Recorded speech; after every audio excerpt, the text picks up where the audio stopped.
알아두면 아주 유익하지만 복잡하고 알쏭달쏭한 경제 이야기. 자, 이걸 쉽게 풀어주는 분이죠. 김광석 한양대 겸임교수 스튜디오에 나와 있습니다. 안녕하십니까? 어서 안녕하십니까? 오십시오. 네. 자, 정부가요. 2단계 스트레스 DSR 규제 시행을 2달 연기하겠다고 발표했습니다. 말이 벌써부터 어렵죠. 먼저 DSR이 뭔지 설명을 듣고 그리고 DSR 스트레스가 연기된 게 우리 대출 받은 사람들한테는 어떤 영향을 끼치는지 좀 설명을 부탁드립니다. 네, 가장 쉽게 좀 설명 드려보겠습니다. 네. 우리의 월급이 100만 원이라고 해볼게요. 네.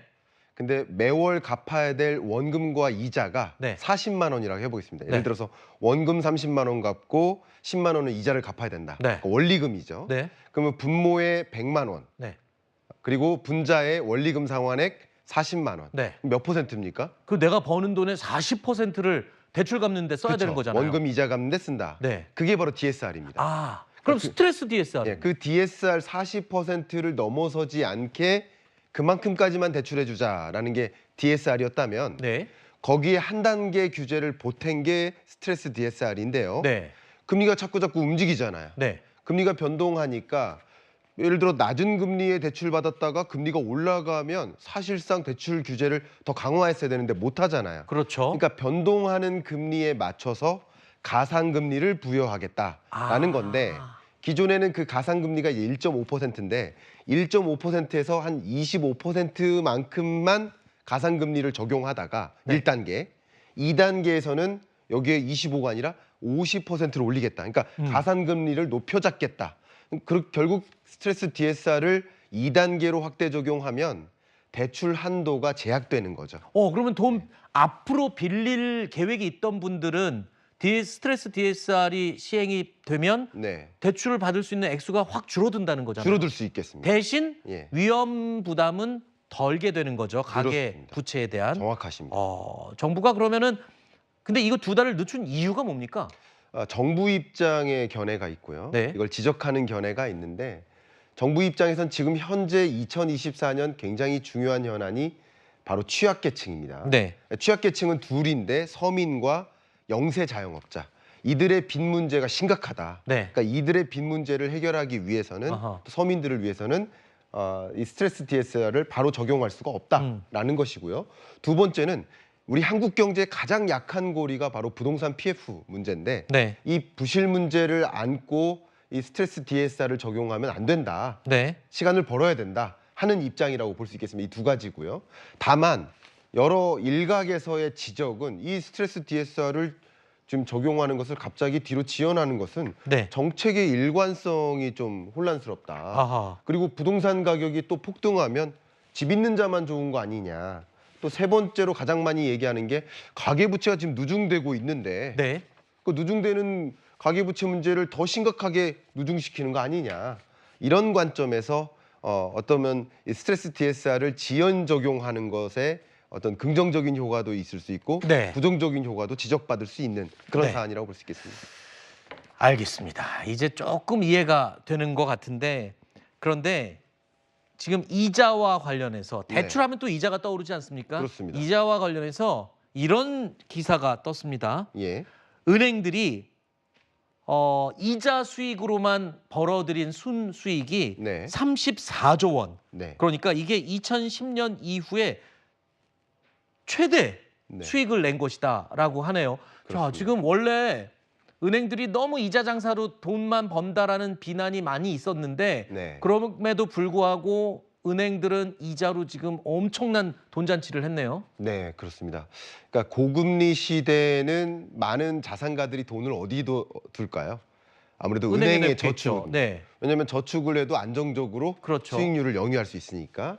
그러니까 상대적으로 경기가 안 좋을 때 은행에 돈을 두는 것이고, 그럼 은행에 돈을 두니까 보시는 것처럼 일반 은행의 이자 순이익이 34조까지 이렇게 많이 올라갔습니다. 굉장히 이게 역대 최고치고요. 네. 근데 여기서 한 가지 더 말씀드릴게요. 그러니까 은행이 영위하는 수익이 수익 구조를 보면 네. 하나가 이자 수익이 있고요. 네. 이자 외에 비이자 수익이 있겠죠. 네. 이걸 합한 게 총 순이익이라고 볼 수 있는데 네. 그럼 전체 이익 중에 이자 장사해서 번 돈이 얼마나 되나. 네. 그게 이자 순이익의 비율이라고 볼 수 있겠죠. 네. 그 비중이 93%입니다. 아하. 근데 최근 한 2010년대 이후로 장기 평균선이 87.8%니까 네.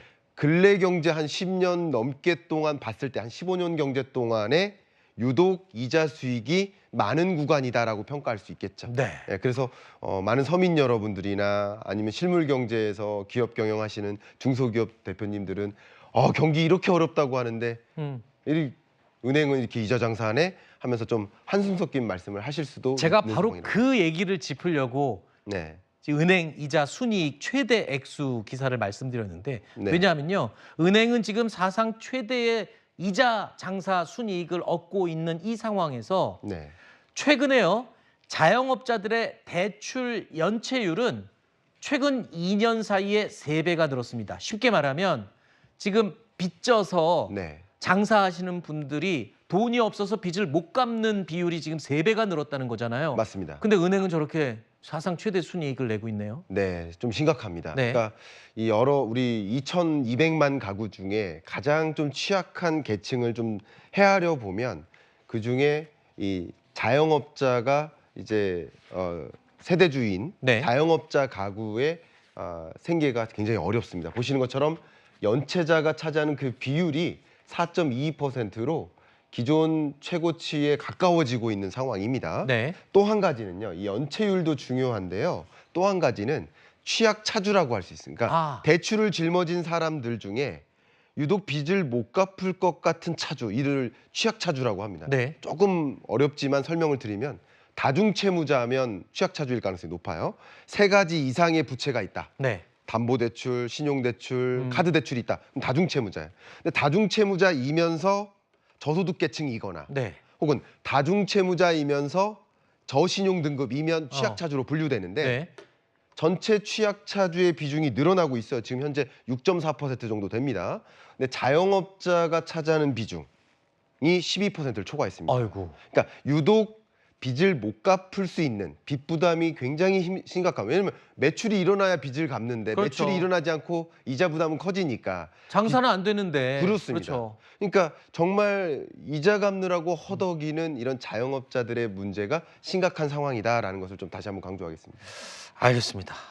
부디 자영업자들 힘내시기 바랍니다. 오늘 DSR부터 은행의 최대 이자 장사 순이익 거기다가 자영업자들의 부채 비율이 부채를 갚지 못하는 비율이 늘었다는 소식까지 한꺼번에 정리를 해봤습니다. 교수님 오늘 나와주셔서 고맙습니다. 감사합니다.